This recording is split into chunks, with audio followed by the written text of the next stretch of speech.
welcome to the Texas Football Talk. I'm your host, Jeremy Lockby, once again joined by my brother Clint. In this episode, position overviews, talking running back position, led by returning running backs coach Rojo and Drayton. How you doing, brother? Hey, pretty good, man. If there's one position group that I'm really excited about, it's obviously this one. With the current talent that's on the 40 acres, and the recruits that we got to come in that 2021 class as well. Stan Drayton, obviously one of the coaches that Steve Sarkisian kept on staff, been there at Texas for 5 years. And you know why Sarkisian, kept him, man. Recruiting and development. And he has an opportunity to probably have one of the best, if not the best, running back rooms in the nation moving forward. Obviously, when you're looking at individuals that have left out, you're looking at transfers in Keontae Ingram, multi-year starter there at the University of Texas, got injured at the end of the season there. And then, 6 foot, 235 pounds out of Carthage, Texas, decided he wanted to transfer to USC. And then as far as recruits coming in, you got Jonathan Brooks out of Hallettsville, Texas, 6 foot, 185 pounds as a 4-star, man. But your thoughts on this running back? Oh, yeah, this running back room, like you said, is deep. Stan Drayton, like you said, got retained by Steve Sarkisian because his track record, running backs like Ezekiel Elliott, Carlos Hyde, bringing Bijan Robinson into this program, the development of Roschon Johnson to the running back room over the last couple of years. And like you said, the continued recruitment of Jonathan Brooks, Jaden Blue, Ruben Owens. The list continues to go on and on with the top 5 talent he's able to bring into the university at this position. And again, once he gets them, able to develop a guy who didn't have much experience at the running back position like Rojo, bringing him over and making him what I believe is going to end up being, by the time his tenure here at Texas is done, parlay that into some kind of professional football career. But yeah, that's definitely a deep room. I'm excited about this position group. Yeah, so currently, obviously, returning starters are going to be Roschon Johnson and then Bijan Robinson. Robinson, more than likely, when it's all said and done, he's going to be the projected starter moving forward. Everybody's kind of seen what he did last year in the little carries that he had. Obviously, he was underutilized by the staff that is no longer here, and I don't see that happening with Steve Sarkisian. Currently on scholarship, man, you've got quite a few guys, man, in Roschon Johnson, Bijan Robinson, Gabriel Watson, who was a transfer last year, and now Daniel Young, who's back as well, who opted out last year, COVID year, who's out as well. But, you got really, and you're talking about Jonathan Brooks, you're talking about 5 running backs, scholarship running backs that'll be on the 40 acres when the season starts. What are your, I guess, concerns or things that you're kind of looking forward to in this running back room as we move forward into the season? Concerns, I really don't have any. I just remember a time as I'm looking at this roster of backs, how Daniel Young used to be our big guy back. And now he's 6 foot 215, and you got Rojo who's 6'2", 227. Bijan is 6 foot 222. So, and Gabe Watson's 6 foot 2, 219. He's the smallest of the group now. Out of those now Jonathan Brooks and Zayden Miners, who came in from Westlake Chaparrals, 5'10", took a preferred walk-on slot at 180 pounds. So the guys coming in this year are a little bit smaller, but this is a big running back room. And we know the strength of Roschon. We know the strength of Bijan. And like I say, Danny Young used to be our short yardage back. So I really don't have any concerns other than how do we divide the carries? How is it going to be Bijan? I imagine we're going to have 30 to 35 carries per game, I would think, in those games where we have 70 plays and those games where we have 80 plays. Interested to see how Steve Sarkisian breaks up play distribution, what pass to run, and then with the run game, who gets carries, or is it 2 series and then a series off, or is it, hey, I'm rolling my hot hand until he tells me he wants to come off the field? How division of carries is more what I'm looking at as far as not really concerns, but going forward.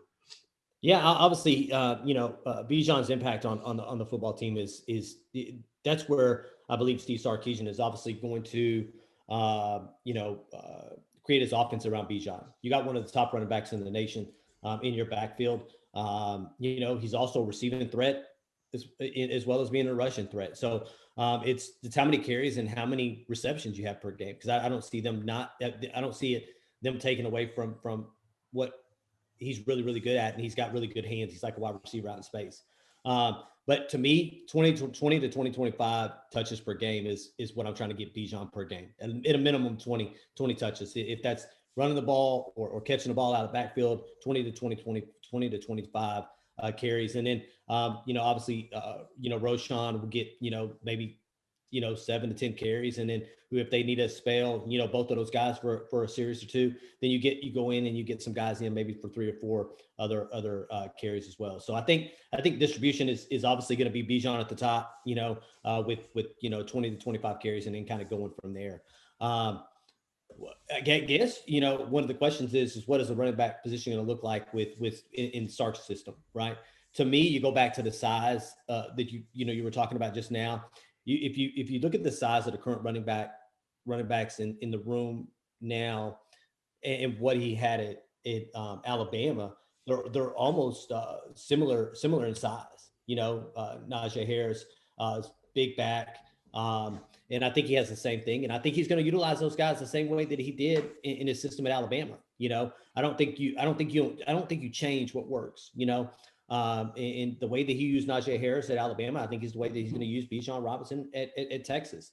And again, he had 3 guys that were up, for votes in the Heisman race. Here, I don't think you're going to have the same similar situation with 3 guys into the Heisman race, but I think you'll see his offense works the same as what he did at Alabama. Obviously, one of the things we're going to have to work, running backs are only as good as the offensive line.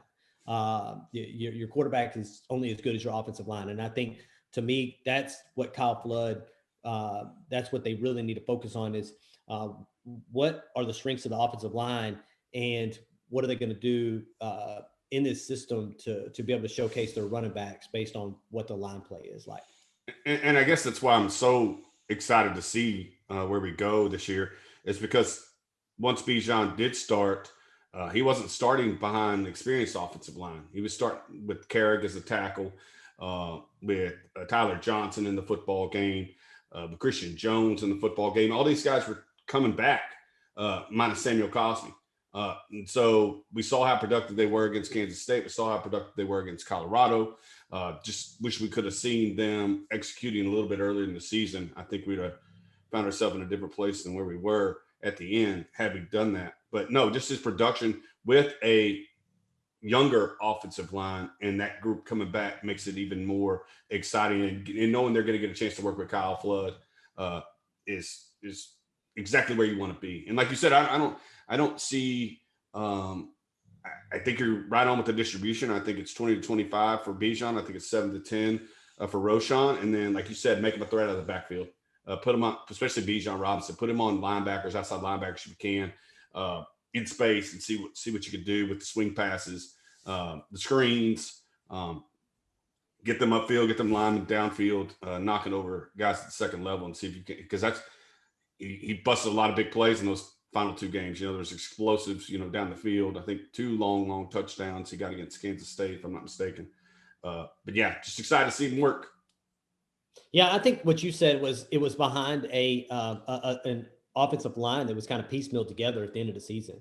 You would have liked what it was, behind the Cosmes, behind those guys that decided not to opt out or get injured, obviously Kerstetter and so on and so forth. He would have, if Bijan would have had an opportunity to be behind that number 1 line, the entire season, I think things would have definitely gone different, and I can tell you as a fan, and you as a damn fan and everybody else is, that we had talked to is, well, why is he only getting 2 to 3 touches per game or 4 touches per game, all the way up to really the 7th or 8th game, but I think right now he's going to be the focus of the offense. It's going to be a run first offense, stop Bijan Robinson and allow your wide receivers to work one-on-one, load the box, defense load the box and allow your wide receivers to work one-on-one. Man, I'm really, really, really excited about this running back room. One thing about it is, and you obviously injuries, creep up on you, you know what I'm saying? But I feel like we're in a position in this room that if something was to happen, the next man can step up and continue to do what they're supposed to do in this role. But knock on wood that we kind of stay away from that. To me, you put Bijan in a bubble, all the way through to the football season. Don't let nobody get any big hits on him. Don't let him try to jump over somebody and bend his neck backwards. Do some yoga events. Let's not do that. Let's keep him safe and moving forward. But really, really, really excited. This is probably one, probably if not 1A, 1B of top position groups currently right now on the 40 acres. And moving forward, like you said, you're talking about Jadon Blue and you're talking about, Ruben Owens going all the way into the 2023 class. There's no reason that, over the next couple of years that Texas can't have the best running back room in the nation. And that's, because of their trust in, their trust in Stan Drayton, man, as a developer and of talent in the running back room. So really, really, really excited.